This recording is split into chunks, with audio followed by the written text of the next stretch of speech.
வைத்திருந்தார். போன வாரத்தில் கூட கோயம்புத்தூர் போக ஆண்டவர் கிருபை செய்தார். நான் வந்து என்னோடு கூட இருந்த ஆண்டவர் வந்து திருப்பூர் போகும்போது போயிட்டேன். ஈஸியாக தான் இருந்தது. நான் பைக்கில் வந்து கூட்டிகிட்டு போனேன் எங்கள் அண்ணன் பையன். ஆனால் கோயம்புத்தூர் போகும்போது என்னை பஸ் ஏற்றி விட்டுட்டான். எனக்கு எதுவுமே தெரியாது. இதுவரையும் அந்த ஊரில் நான் போனதே இல்லை. ஆனால் வந்து அங்கே ஒரு ஸ்டாப்பிங் இருக்குது, இங்கே 3 ஸ்டாப்பிங் நம்மளுடைய வில்லிவாக்கம் இதில். ஆனால் அங்கே ஒரே ஒரு ஸ்டாப்பிங் தான். இன்னொரு 3 ஸ்டாப்பிங் தான் சொன்னாலும் இன்னொரு அரை மணி நேரம் ஆயிடுச்சு.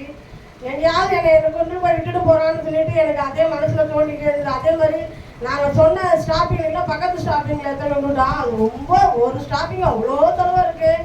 ஆனால் அங்கே வில்லிவாக்கத்துலேருந்து எப்படியும் ஐநாவரத்துலேருந்து நம்ம பாடி பிரிட்ஜ் வரைக்கும் ஒரே ஒரு ஸ்டாப்பிங் தான். ஆனால் அந்த ஊர்லலாம் எனக்கு ரொம்ப கஷ்டமாக இருந்தது, பயமாக வேறு இருந்தது. எங்கள் ஊர்லையாவது போய் மாட்டேங்க, அவன் வேறு எங்கேயாவது என்னை வந்து என் தம்பி கூட்டிட்டு போய் அலைய போகிறான் அப்படின்ட்டு. அப்புறம் ஃபோன் பண்ணேன், ஃபோன் வேறு சுவிட்ச் ஆஃப் ஆகிடுச்சு.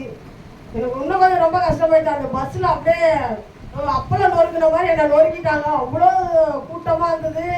ஒரே ரொம்ப கஷ்டமாயிடுச்சு. ஏன் தான் போனோமோன்ற ஒரு நிலைமை கூட நான் வந்துட்டு என்னுடைய கண்ணில் அப்படியே கண்ணு கலங்குது. என்னை அப்படியே ரொம்ப நசுக்கிட்டாங்க. கடையில் என் பேக் கூட எடுக்கவே முடியல. 2வது ஸ்டாப்பிங்கில் தான் அவன் நிப்பாட்டமா.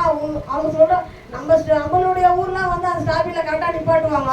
இறங்கினாலும் இறங்கி நிப்பாட்டி தான் போவாங்க. அங்கெல்லாம் வந்து ஒருத்தருக்கோசரம் நான் ஒரு ஸ்டாப்பில் எவ்வளோ கூட்டமாக இருக்குது பார்த்தியாமான்னு சொல்லிட்டு கேட்குறான். எதுவுமே பேச முடியல. இங்கேயாவது கொஞ்சம் இறக்கி விட்டியா சந்தோஷம் அப்படின்னு நினச்சிக்கணும். போய் செல் எடுக்கிறேன். செல்லெல்லாம் அதனுடைய நசுக்கிற எதுவும் சுவிட்ச் ஆஃப் ஆகிட்டு. எந்த ஃபோன் நம்பருமே என்கிட்ட இல்லை. திருப்பி நான் அந்த செல்லு வேறு அடிக்கடி கொஞ்சம் ரிப்பேர் ஆகிடுது வேறு. அப்போ ரொம்ப ஆன் பண்ணேன்.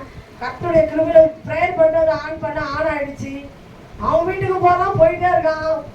ரொம்ப டயர்டாகிடுச்சு எனக்கு அப்படியே ரொம்ப தொலைவு லாங்காக இருக்குது. ஆனாலும் கர்த்தர் கிருபையாக போகலையும் வரையிலையும் ஆண்டவர் அந்த ட்ரெயின் புக் பண்ணோம். இந்த புக் பண்ணாமல் போயிருந்தா இன்னும் கஷ்டமாக இருந்தது. அந்த புக்கிங் கூட எனக்கு கிடைச்சிது.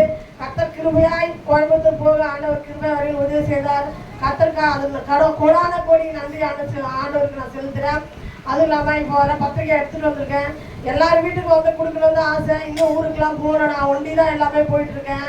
கர்த்தர் என்னோட கூட துணையாக இருந்து ஆண்டவர் இந்த ஊர் பிரயாணத்துலாம் நாளைக்கு கடந்து போகிறேன்.